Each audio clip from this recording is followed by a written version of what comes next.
सबसे बढ़िया काम हो जाएगा। एक बार उसको बुला लीजिए। नमस्कार। आज दोपहर के समाचार खबरों की जानकारी, शाम के अखबारों की चर्चा, चाय के साथ में आज एक बार फिर मैं शेखर बागुरा जी के साथ मौजूद हूँ। और शेखर जी के साथ हम चर्चा करें उसके पहले हम आपको बता दें कि आज खबरों की भरमार तो नहीं है, पर आज एक शहर में बड़ा आयोजन शुरू हुआ है, यूरेशिया सम्मेलन, जिस पर आतंकवाद के फंडिंग को लेकर बड़ी चर्चा होने वाली है। और ये निश्चित रूप से इंदौर के लिए बड़ी सौगात भी है कि शायद 13वां या 14वां बड़ा आयोजन इस शहर को मिल रहा है। उससे जो भी हो, शहर की सड़कें सुधर जाती है और शहर का एक माहौल अच्छा हो जाता है, लोग उसके अंदर भाग ले लेते हैं। हम अग्निबाण की बात कर लेते हैं। अग्निबाण की खबरों में आज विशेष तो सब आयोजन ही हैं। एक तो एक रीगल से पलासिया तक, मधुमिलन तक वाइट ये टॉपिंग की सड़क बनेगी। दूसरा, दिल्ली और साउथ में बैठे हैं डिजिटल ये कामकाज चलने वाले इनके सरगना जो हैं, पश्चिमी रिंग रोड पर 5 इंटरचेंज के लिए ज़मीन अधिग्रहण होगी। और रंजीत अष्टमी को लेकर सब तैयारियां शुरू हो गई। टेरर फंडिंग को लेकर हम बात करें, 8 लाख स्मार्ट मीटर लग गए हैं और 48 बिजली ग्रिड भी तैयार हो गई है। ये तो है अग्निबाण की खबरें। तो हम पहले शेखर जी अग्निबाण की खबरों पे आज बात कर लेते हैं। अग्निबाण की खबरों में आज विशेष खबर तो मुझे लगता है रीगल टाकिज से लेकर पलासिया मधुमिलन तक जो सड़क बननी है, ये वाइट टॉपिंग सड़क बनेगी। ये पहला प्रयोग है शायद ना उनका। 14 करोड़ रुपए के खर्च होंगे। इसकी गारंटी कोई ले रहा है कि बस सड़क बनाने वाले बनाएंगे और बाकी सब फिर जैसा होता है वैसे ही, क्या है इसका? मैं आपको ये बता दूं कि ये पहला प्रयोग नहीं है। शहर में 2 वाइट टॉपिंग बढ़ाने का पहले 74 लाख रुपए का ठेका पहले हो चुका है। एक का काम बड़े अस्पताल पे डेंटल कॉलेज के बाहर चल रहा है, जो करीब करीब पूरा होने वाला है। दूसरी वाइट टॉपिंग सड़क राजबाड़ा चौक पर बनेगी। राजबाड़ा चौक वाले हिस्से में बनाई जानी है। इसको बनाने के बाद में ये एक्चुअली ये जो वाइट टॉपिंग की जो सड़कें बनती है सिर्फ डामर की सड़कों पर ही बन पाएगी। पहला तो मैं आपको बता दूँ, जहाँ कॉन्क्रीट की सड़कें उन पर वाइट टॉपिंग सड़क कभी नहीं बन पाएगी, क्योंकि रीगल से लेकर पलासिया तक और मधुमिलन तक डामर की सड़क है, उसको भी वाइट टॉपिंग सड़क बनाने की बात कर रहे हैं। तो बहुत अच्छा डिसीजन है। इसमें 14 करोड़ रुपए की बात कही गई, इतना बजट लगेगा।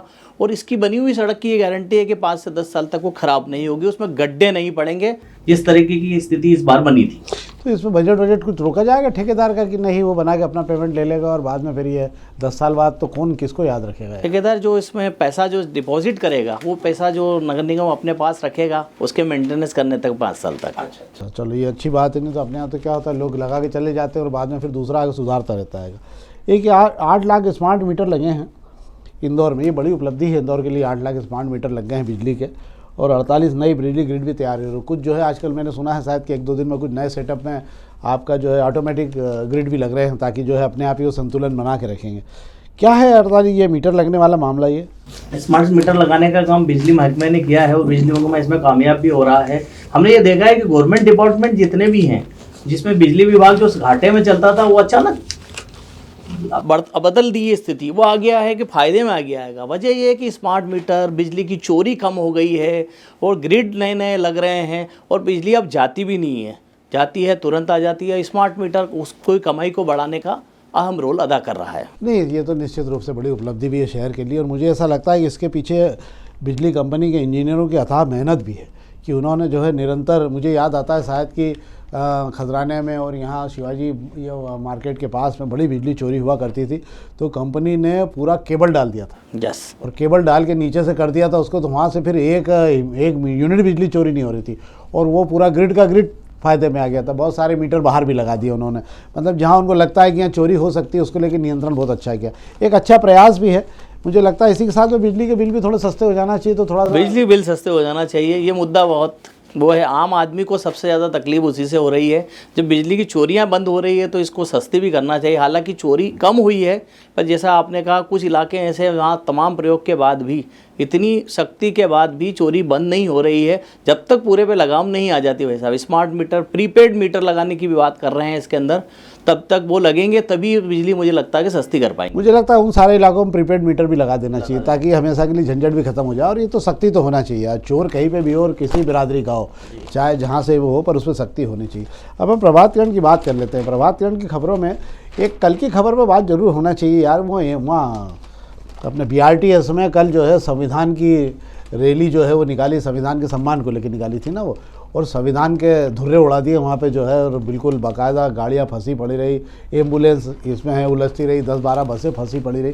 ये जो शहर के बड़े जानकार हैं और जो संविधान की शपथ लेके आते हैं उनको नहीं मालूम है कि ये इसका उपयोग होना चाहिए कि नहीं होना चाहिए। क्या है सबसे अच्छी बात यह है कि इस शहर की जिसके पास जिम्मेदारी है, उन जिम्मेदारों ने क्या देखा? संविधान यात्रा ऐसी निकाली जाती है, उन्हें कितने छूट दे दी।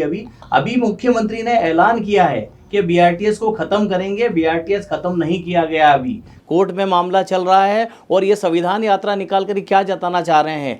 ये छोटे जो नेता हैं, टुट भैये जो नेता हैं, वो हरकतें करके एक अपनी प्रसिद्धि पाने के लिए इस तरीके की हरकतें कर रहे हैं। हाँ, पर मुझे ऐसा लगता है कि अखबारों ने अच्छा बढ़िया तसल्ली से नहला धुला दिया उनके अच्छे आयोजन, एक अच्छा, और मैं सोचता हूँ बहुत अच्छा आयोजन था ये, पर एक अच्छा आयोजन जो है गलत नीयत से निकाला गया। गलत ट्रैक पे चल के आप कोई आयोजन करेंगे तो उसे अच्छा आयोजन नहीं कहा जा सकता, और उसी का परिणाम है कि एक अच्छा आयोजन आम आदमी को आपने परेशान किया है और गलत हाथों में चला गया। उसके कारण परिणाम ये हुआ कि आप जो है किसी भी स्थिति में उसको अच्छा नहीं बता पाए। अब हम चर्चा कर लेते हैं पत्रिका की भी। पत्रिका में चूँकि आज सोमवार छुट्टी का दिन के अकेले 1-2 दिन ज़रा खबरों का रहता है, ये बात फिर आज फिर उठ के आ गई है। इसमें भी है वो डीजे को लेकर शायद कुछ सख्ती वक्ती शुरू हुई है, ऐसा इसमें बताया जा रहा है। नहीं तो मुझे तो ऐसा लगता नहीं है कोई हुआ होगा, क्योंकि अभी तक डीजे को मन में कहीं डर नहीं आया। कल भी मुख्य मार्गों पे 6 बारातें घूम रही थी और सब में साउंड पूरे तेज़ी से बज रहे थे, और मैं जहाँ देख रहा था वहाँ मतलब थर-थर कांपता रहता, गाड़ी वाइब्रेट होती रहती है। आश्चर्य की बात है कि लोगों को दिखता ही नहीं। क्या है यार, इस पर कुछ कार्रवाई होना चाहिए कि नहीं होना चाहिए? डीजे पे कार्रवाई की बात पत्रिका में चूंकि बताई गई है, पर मेरे को ऐसा लगता है कि अभी उतनी कार्रवाई नहीं हुई जितनी ज़रूरत थी। अच्छा है शुरुआत हुई हो, कहीं से भी हुई हो, पर डीजे पे लगाम अभी नहीं कसी गई है। डीजे पे लगाम कसने के लिए सारे जिम्मेदारों को मैदान में आना पड़ेगा। रोड पे जब वे चलते हैं, उन्हें जहाँ भी डीजे दिखे वहाँ उतर कर उसकी आवाज़ को कम कराना होगा। हाँ, ये भी बात है कि एक और खबर है, एक इंदौर का जो है बड़ा मुख्य बगीचा नेहरू पार्क जो है बड़ी दुर्दशा में है। क्या उसका कुछ हो नहीं रहा है? क्या उसका कुछ भविष्य है कि वहाँ पे भी ख़त्म कर कुरा के कुछ काम स्मार्ट सिटी के बड़े बड़े कार्यालय खोल देना चाहिए? क्या है स्मार्ट सिटी के जानकारों को मुझे नहीं लगता क्या सूझा कि अपना दफ्तर जब से उन्होंने वहाँ खोला है, वो नेहरू पार्क की हरियाली को उजाड़ कर कंक्रीट का जंगल खड़ा कर दिया है वहाँ पर। उसको इतना कंक्रीट का करने की उन्हें ज़रूरत क्यों लगी पड़ती है, जबकि वे रोज़ वहाँ आते हैं, रोज़ जाते ही शहर को स्मार्ट बनाने निकले हैं। अपने दफ्तर के बाहर कंक्रीट कर रहे हैं, हरियाली ख़त्म कर रहे हैं। ये कैसा स्मार्ट कर रहे हैं, समझ के बाहर है। हाँ, मुझे ऐसा लगता है कि वो नेहरू पार्क तो स्मार्ट नहीं हो पाएगा, पर अधिकारी सब स्मार्ट होगा। उनको लगने लगा कि यहाँ इन लोगों के बीच में लड़ने से अच्छा है कि वहाँ जाके बैठो तो आराम से कम हरियाली भी रहती है, चहल पहल भी रहती है, अच्छा वातावरण। अब हम चर्चा कर लेते हैं दोपहर की खबरों की। दोपहर की खबरों में जो पहले पेज की खबरें हैं उसमें एक बहुत बड़ी खबर है अपने आप में, कि जो प्रधानमंत्री जी का सपना था बुलेट ट्रेन का कि जो वहाँ अहमदाबाद से चलेगी और सीधा मुंबई जाकर रुकेगी, वो बीच में ही उलझ गई है। और वो ऐसी उलझ गई है कि जापान ने भी नमस्ते कर लिया उस योजना से। और उसके बाद अब ये बुलेट ट्रेन का पूरा प्रोजेक्ट जो है, इस पर कम से कम 2 लाख रुपए से 2 लाख करोड़ से ज़्यादा खर्च हो चुके हैं, और अब ये 50 किलोमीटर भी नहीं चल पाएगी। इस पर ये हो रहा है अब कि इसको जो है यूरोप के मॉडल को तैयार किया जा रहा है। जो यूरोप का मॉडल था, यूरोप का एक मॉडल है TGV मॉडल, उस पर ट्रेन चलाने की कोशिश की जाएगी। पर जो जानकार है उनका ये कहना है कि इस ट्रेन के चलाने में जो रेवेन्यू आएगा वो 2 से 2.5 हज़ार करोड़ से ज़्यादा नहीं आएगा साल भर, जबकि इसका ब्याज जो है वो 12 से 15 हज़ार करोड़ बैठेगा। ये एक बड़ा महंगा सौदा हो जाएगा, और ये सफ़ेद हाथी होगा। वैसे भी बुलेट ट्रेन सफ़ेद रूप से ही चलती थी, इसलिए भी शेयर बाजार आज खूब जम के झूमा है। बिल्कुल 1200 अंकों के साथ शुरुआत हुई, थोड़ी बहुत चेहरे पर रंगत आ गई। और एक खबर ज़रूर ये है कि रुपए की इज्जत बचाने के चक्कर में रिज़र्व बैंक ने अभी तक 1-1.5 महीने के अंदर $55 अरब सुहा कर दिए हैं, और हमारा जो है खजाना घट के जो है वो बहुत नीचे आ गया है विदेशी उसका। ये है खबरें। बाकी संपत्ति कर वाला की वसूली खबरें और वही सब सारी जगह पे एक ही खबरें जिस पर हम बात कर लेंगे। ये जो आज यूरेशिया सम्मेलन हो रहा है, एक और अच्छी खबर है यार इसमें शेखर जी, कि फूलों को लेकर जो है मालवा निमाड़ बहुत बड़ी मंडी बन गया, और यहाँ से एक्सपोर्ट भी होने लगे। 5000 हेक्टेयर में जो है फूलों का खेती हो रही है, और पूरे देश भर के तमाम शहरों में जाने लगा है, क्योंकि इंदौर से मांग बहुत तेज़ी से बढ़ी है, इसलिए बहुत सारे किसान जो है इस पर जा रहे हैं। मुझे लगता है सरकार को इस पर ध्यान देना चाहिए, ताकि इसको पूरे सेक्टर को जो है हार्टिकल्चर का एक बड़ा आकार दिया जा सके, क्योंकि इसमें नुकसान कुछ नहीं है फूलों वाले में, ये होना चाहिए। तो ये तो थी खबरें। अब हम थोड़ी सी यूरेशिया सम्मेलन पर बात भी कर लेते हैं। क्या है यूरेशिया सम्मेलन का शेखर जी?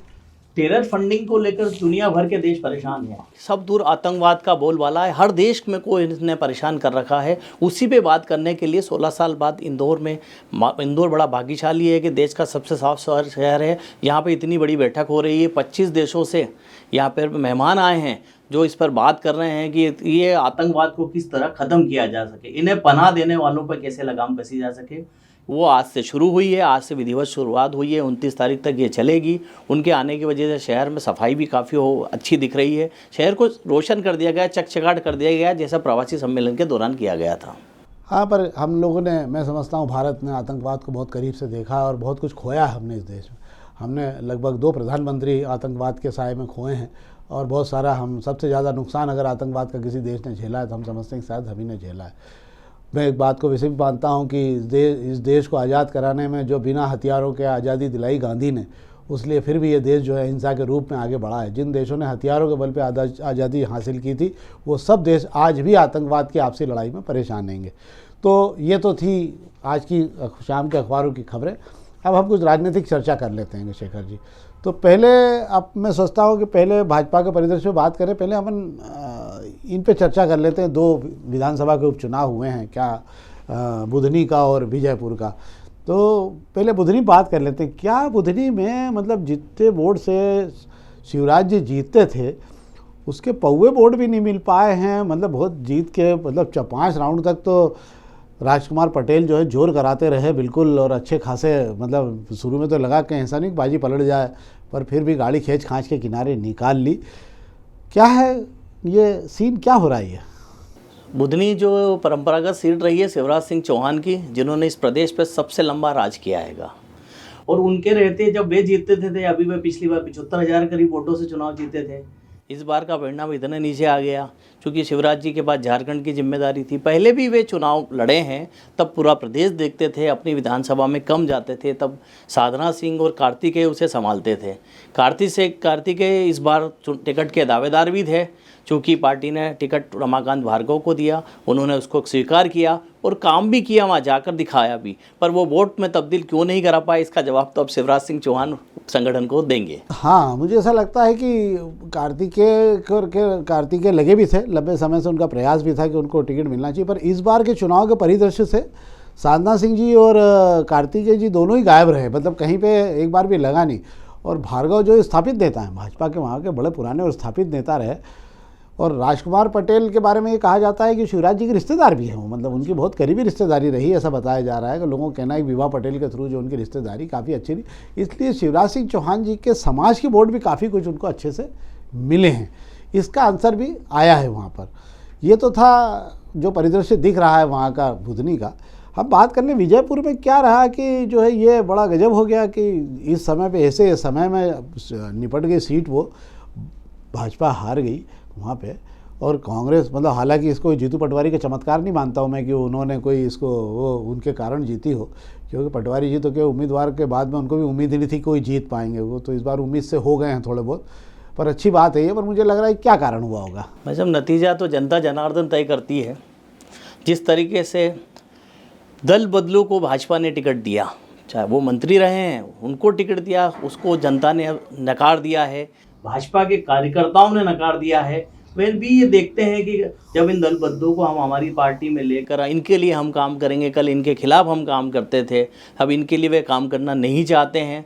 चूँकि संगठन से बंधे हैं, मोदी खाने खड़े थे, पर मुझे लगता है कि शायद काम नहीं किया है। वहाँ पे कार्यकर्ताओं के, नेताओं के भी आपसी खींचतान जो है भाजपा के नेताओं की, वो भी सामने आई है। और उसी कारण, और एक बात और भी है जो मुझे समझ में आता है कि भाजपा का एक बहुत बड़ा धड़ा वो ये मानने लगा है कि यार ये धीरे धीरे कांग्रेस के तमाम नेता जो हैं ये बोझ बनते जा रहे हैं। मतलब इनकी आने की शर्तें ऐसी होती है कि आपको बताइए, रामनिवास को रात को लाने के लिए आपको वन विभाग का मंत्री बनाना पड़ा उनको।